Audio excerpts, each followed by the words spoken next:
Hello, hello, hello, and welcome to my YouTube channel.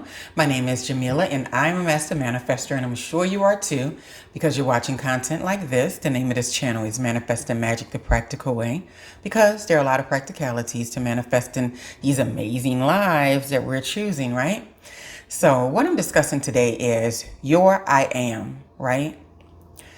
I think that it's so important for us to remember that we are the number one voice that we hear every single day. We are the voice that we hear before we go to bed. We're the voice that we hear first thing in the morning.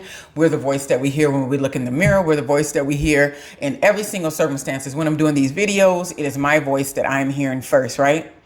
So the importance of understanding that you are your primary confidant. You're your primary supporter. You're your primary cheerleader is a very, very pivotal in creating the expansion or the spiritual evolution or success you want to see in your life. So my question is, what are you placing after your I am, right? What are you saying after you say I am? So when you get up in the morning, what are you saying to yourself? I am tired. I am still sleepy. I am so aggravated that I have to go to work. I am, over this job. I am, not going to talk to anyone today. I am, whatever those I ams are, we have to start thinking about those I ams almost like a contract with the universe, right?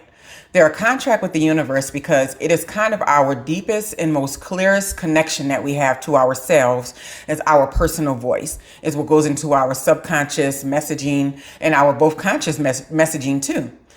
And so sometimes when we become conscious of things, we think, oh, okay, well, we can sit in yoga and we're very conscious in those moments, or we're doing meditation. We're very conscious in those moments. And we're like, I am amazing. I am abundant. I am love. I am beautiful. I am smart. I am destined for greatness. You have all these I ams that are wonderful. But what the I ams that you really have to pay attention to are those I ams of your subconscious mind, right? The ones that happen automatically and you don't even notice that they're happening when they're happening, right? So one of the ones that I know that I do that is probably not useful, right, is definitely this is funny. I'm so tired of seeing these people. I think about this all the time because think about that. Okay, so if you have something that you're involved in, whether it be a project or whether it be a workspace or whether it be something that you have to go do, it could be your religious space or whatever it is that you have in your life. And your first thought all the time is, I am so sick of seeing these people. I have that bad, right? I'm an introvert. I just have it bad. I can see people once a week, do work and I can go on about my business. But, in many situations, that's not always an option, right? And so I had to start thinking about, what does that actually mean when I sit and tell myself every morning that I get up, I am so sick of seeing these people. And I'm thinking, what kind of day are you expecting to have with those people or interacting with them that you have to be around them anyway? You're going to go choose to be around them anyway. So what kind of outcome are you going to have if your mindset is, I'm so sick of seeing these people, right? And so when you get there and you I feel nausea, I got a headache, I'm feel tired, right? Well, you already solidified it with your verbal contract to yourself by saying, I'm so sick of seeing these people every day, right? So every time you got to see them, you get this feeling of sickness, and sickness is appearing in different ways. It can be in a headache. It can be in being tired. It can be in being, non-responsive to what's going on around you. It could be in going into a shell and not expressing hellos and good mornings and hi to the people around you, which will make your day significantly a lot more sweeter, a lot more easier, right? And this is also, I hear this a lot when people talk about sicknesses and talk about things that they're dealing with as far as their health goes, right?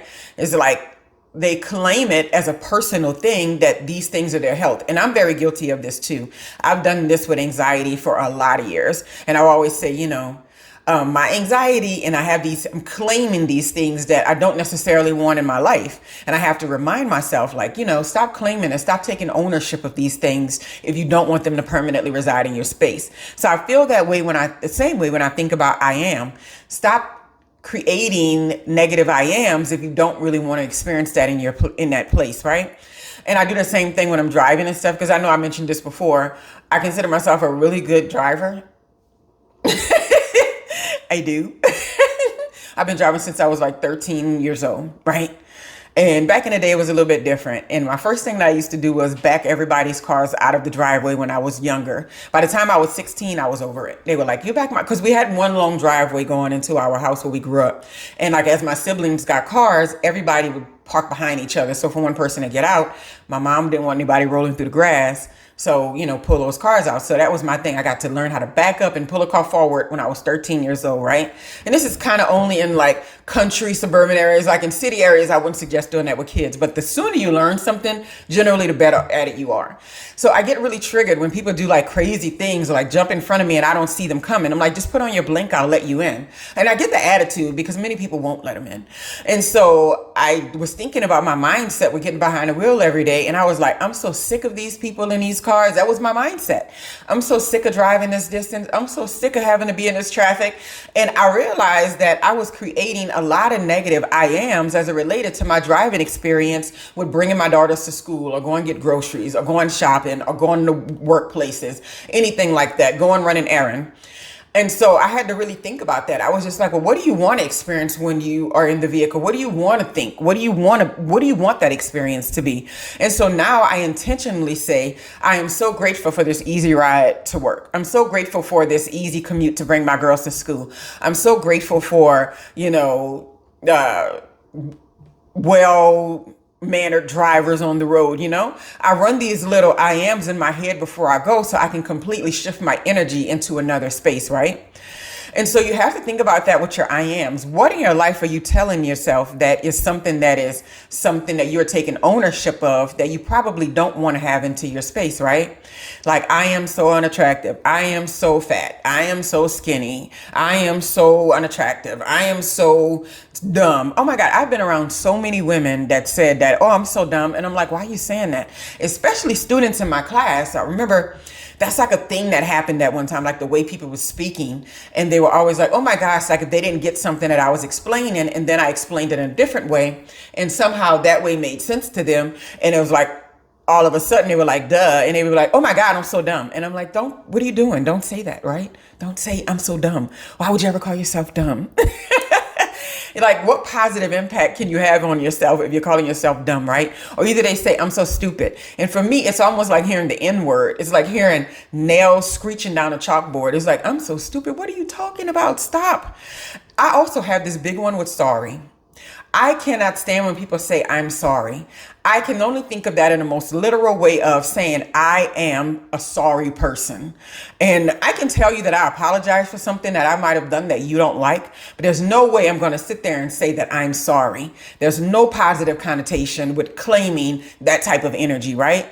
And so, and also too, I don't really care about people's apologies with things. Corrected behavior is my best apology, right? But it's like just the idea of them in a grocery store, I'm in Target, and it's always females. They're like, they're just walking down the aisle and they're like, I'm sorry. And I'm like, we're both walking down the aisle. You have just as much right to be here as I have just as much right to be here. The I'm sorry is not necessary, but it's also letting me know about a lot of the negative self-talk that a lot of people are plowing through every single day of their lives. And they're trying to create these beautiful things in their space, but their I ams are all messed up. Their I ams are all down on the lower end of the energy scale, on the low energy end, but they want to create high energy, high end things, right?